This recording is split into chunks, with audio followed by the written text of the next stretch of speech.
The fourth and final animated movie based on the popular manga series Bleach involves our characters visiting the unexplored realm of Hell. This movie is titled Hellverse or Hell Chapter. It is directed by Noriyuki Abe and features character designs from Masashi Kudo, the same creative team behind the previous movies and the anime series. In this video I want to cover the story told within the movie as well as what the strengths and weaknesses of Bleach's final animated film are. Let's see if it is as good as the other movies.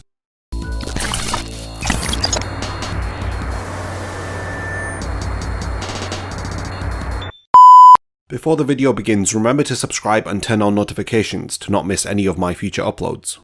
From 2010 onwards, mangaka began to be more involved with the animated movies based on their series. The first movie I remember where the mangaka was personally overseeing production was with Ishiro Oda and his involvement with One Piece film Strong World. Following this trend, the creator of Bleach, Tite Kubo, had been announced as overseeing production for the fourth Bleach movie. Once the movie had released, the credit of executive director was given to Kubo, but there was some controversy regarding this, which I will cover later. Hellverse released in Japanese theaters on December 4th, 2010. While episode 299 aired on TV. This movie had a few promotional tie-ins, including episode 299, which was a prologue to the movie. Kubo even released a special Hellverse chapter titled Imaginary Number 1, The Unforgivens. The special prologue tells the story of the Espadas Arañaro and Zizal Apollo arriving in Hell. This movie featured a lot more promotion than just simply changing the anime's opening intro to feature some movie scenes, which was the case with the prior three movies. Being a fan at the time, I remember there being a lot of hype for this movie to release. The concept of Hell was brought up for the first and only time in episode 5 when Ichigo defeated the Hollow called Shrieker, who is then sent to Hell when we see the gates of Hell for the first and only time in the series. How these gates were portrayed definitely left an impression on me when I first got into the Bleach anime. Remembering the appearance of them, I can recall how sinister it looked with the skeletons on either side of its doors, as well as the menacing laughter which can be heard as the gates open to take the Hollow Shrieker. It was a brief glimpse into one of the darkest aspects of the Bleach universe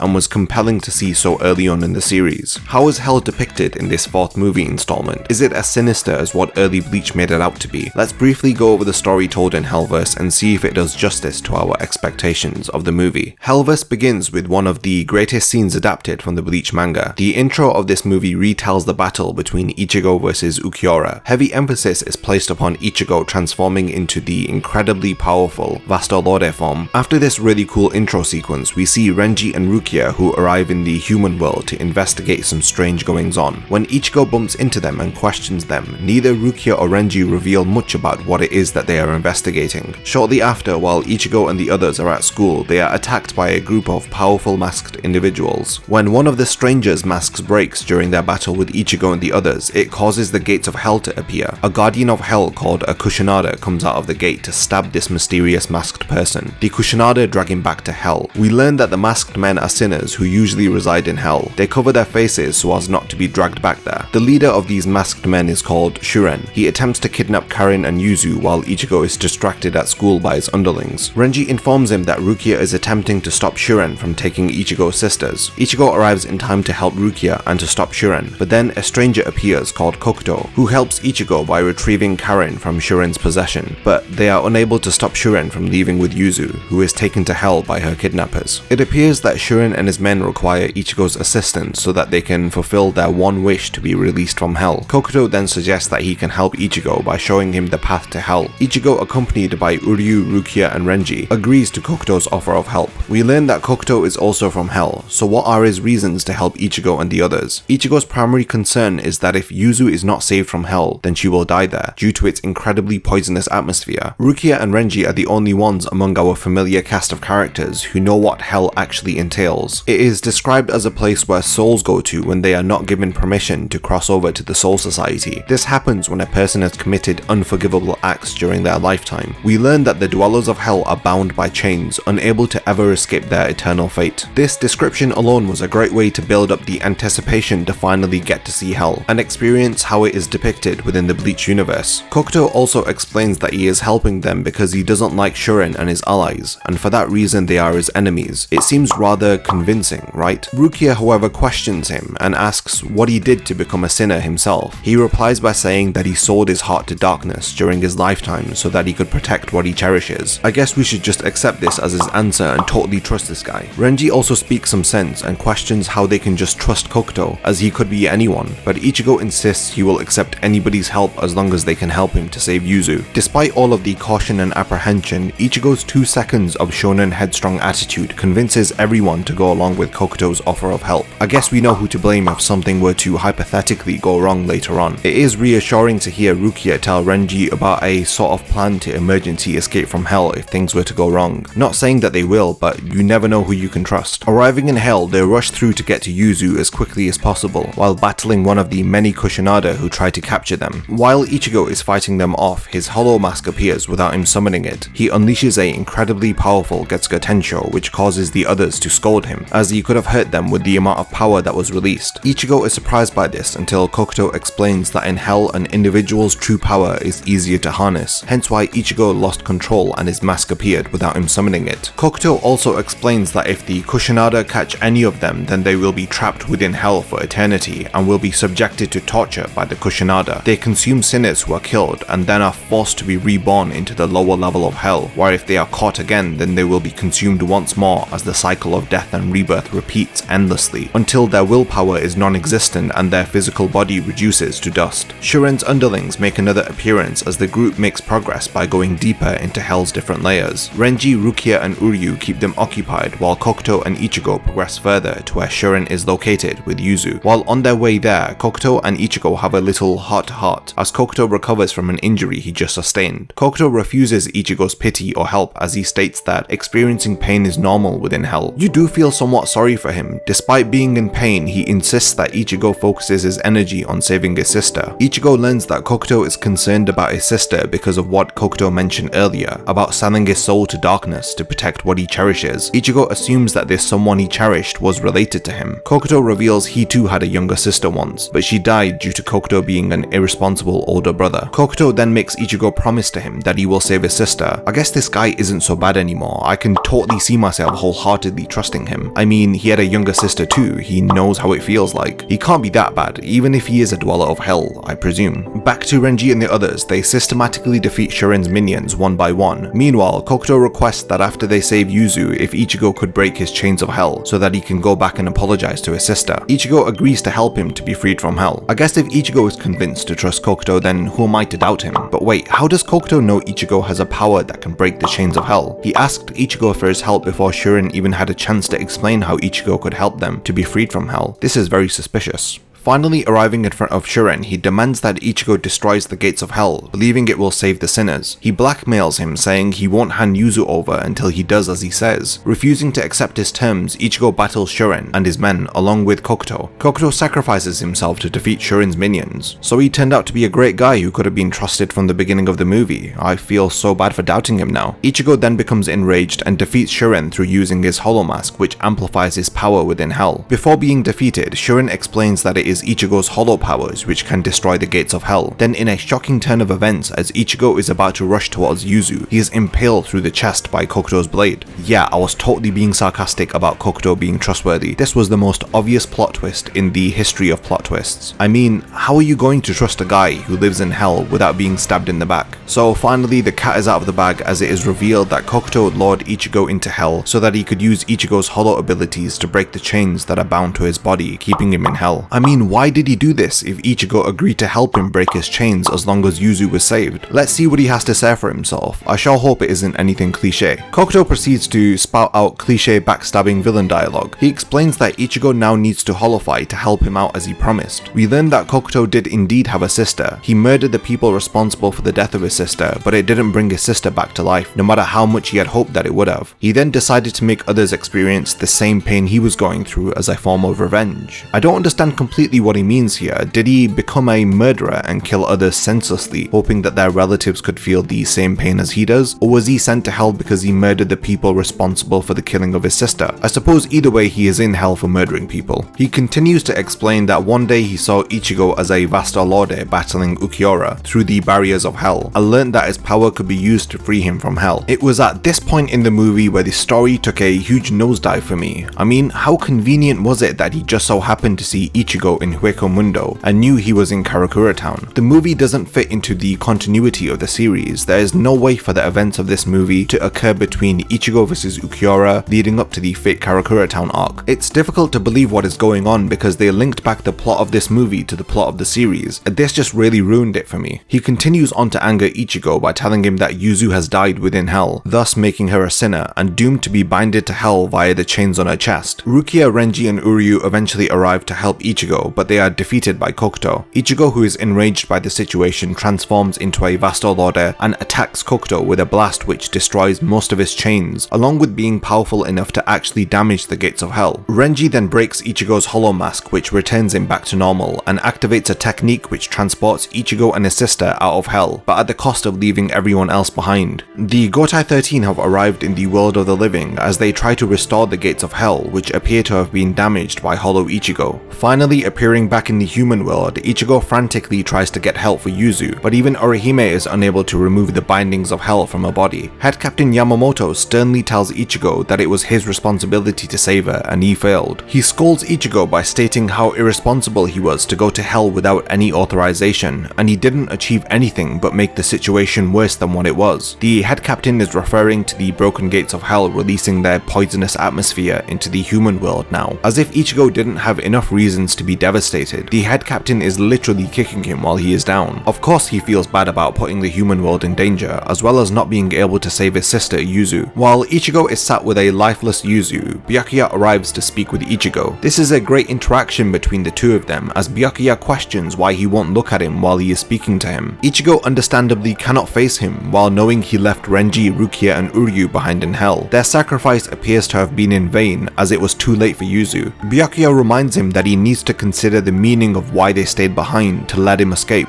Just as he says this, Yuzu remarkably makes a recovery as her body begins to levitate in the air and the chains of hell on her body disappear. I don't understand how this happens, nor is it explained. Just Yuzu is brought back to life. Maybe they wanted to get on with the next act and save the others trapped in hell already. Yuzu is healed and brought back to Kurosaki Clinic, where Ichigo sits and contemplates on Byakuya's words. I really love the color palette during this scene. I mean, the intense emotions on Ichigo's face. You can really see just how much he is lost in thought. It honestly is one of my favorite scenes in Bleach. It just embodies the character of Ichigo, someone who persistently protects and cares for others and doesn't rest until his loved ones are brought to safety. So after taking his sweet time, Ichigo finally heads back to hell. He uses a Kusanade who is poking his head out of the gates as a distraction to slip by the Shinigami who are guarding the gates of hell. He flies past all the levels of hell and arrives exactly where his friends are. He sees that Renji and Uryu's bodies are rotting away in hell, while Rukia has already been reborn as a sinner. This is really brutal and so hard to see. Rukia is covered in the chains of hell. Reassuringly, we know that Ichigo can break hell's chains with the hollow powers, so it doesn't really raise the stakes during this final battle. However, seeing Rukia being reborn from burning hot lava and the decomposing bodies of Renji and Uryu felt pretty graphic for a shonen movie. Ichigo then begins to battle Kokuto, who appears to be fighting with the upper hand, as he taunts Ichigo to use his hollow powers, as without them he cannot defeat him. So Ichigo gets knocked around and badly beaten by this overpowered sinner. We don't really know why he is so strong, and how he was able to defeat Rukia, Renji and Uryu 3 against 1, and how on earth is he absolutely schooling Bankai Ichigo. Ichigo stops himself from hollowfying as the Kusanada sense Ichigo's incredible release of Reiatsu and walk towards him. Suddenly, in the 10th plot twist in this movie, we see that the Kusanada have lent their power to Ichigo, revealing a new movie exclusive form. A skull-clad Ichigo appears and brings down Renji and Uryu from where they were hanging, while also bringing Rukia back to safety. He also instantly removes the chains of hell from Rukia, Renji and Uryu, while Kokuto wonders like us what on earth has happened to Ichigo. He begins to explain that hell itself has requested for Ichigo's help to stop Kokuto. He attacks Kokuto, which momentarily destroys his chains as he celebrates, but then a sea of chains binds him as Ichigo passes righteous judgment down upon him like some sort of god. He condemns Kokuto to punishment for all eternity to repent for his sins that he has committed. I felt that this was a really rushed ending to the movie. It was all over the place, containing so many loose threads that it conveniently wrapped up just before the 90-minute mark of the movie was hit. So everyone appears to have returned to normal as the Kushinaga begin to chase after them again. They all run out of hell while the credit song plays and finally arrive back to the world of the living, with Orihime and the Gotai 13 watching as they return. I always thought that this movie was somewhat unfinished, quite possibly because of these scenes that played while the credits rolled, which I'm pretty convinced were not properly animated due to not fitting the runtime of the movie. This is all due to the movie juggling too many villains with a total of 2 rescue attempts and a rushed ending to wrap up all of the plot points before the 90-minute mark hits. Personally, it just resulted in it feeling very disappointing. At the beginning of this video, I mentioned that Tite Kubo was given the title of executive director of this movie. So what exactly happened? If he was overseeing this movie, how did it turn out to be less than satisfactory? Apparently there was some controversy regarding his involvement. According to the initial Anime News Network article which announced Hellverse, we were under the impression that the series author Tite Kubo would have a very involved role for this movie. However, with the Japanese DVD release of Hellverse, a message from Kubo was included. Here is what Kubo had to say in regards to Bleach Movie 4 Hellverse. In this movie, I was credited as executive director. However, honestly speaking, for the DVD version, I want that title to be removed. I already asked them to do so. This is because I feel I didn't participate enough in the production of this movie to warrant such a title. I had felt this way since the premiere of the theatrical version. However, when I met with the producer staff to persuade them, the movie was already in the editing process, so it couldn't be removed. I had a meeting with the scriptwriter. I think it was in the year preceding the movie's premiere, in early summer. The meeting was incandescent, and we discussed ideas until nearly dawn. The scriptwriter took careful notes of the ideas that I had contributed jointly during our meeting. The result of the meeting was that we were able to come up with some very interesting ideas. I had the feeling that before winter at the latest the scenario for the movie would be completed, but in the end the scenario was only sent to me in the spring of the next year, the same year as the premiere of the movie. Furthermore, the scenario didn't contain any of the ideas from the meeting that we had. Apparently the notes taken from that time were not forwarded on to the director and to the other members of the staff. Later on we had some trouble with the production department agreeing to some of the script changes made by the scriptwriter. The scriptwriter had worked hard with the changes that were made, but unfortunately there was no more time for further adjustments. The fact that characters that first made their entry in the original work like Ichigo, Kokuto and Shuren had a very Bleach-like feeling is all thanks to the voice actors who gave them their voices and to all of the staff that drew them.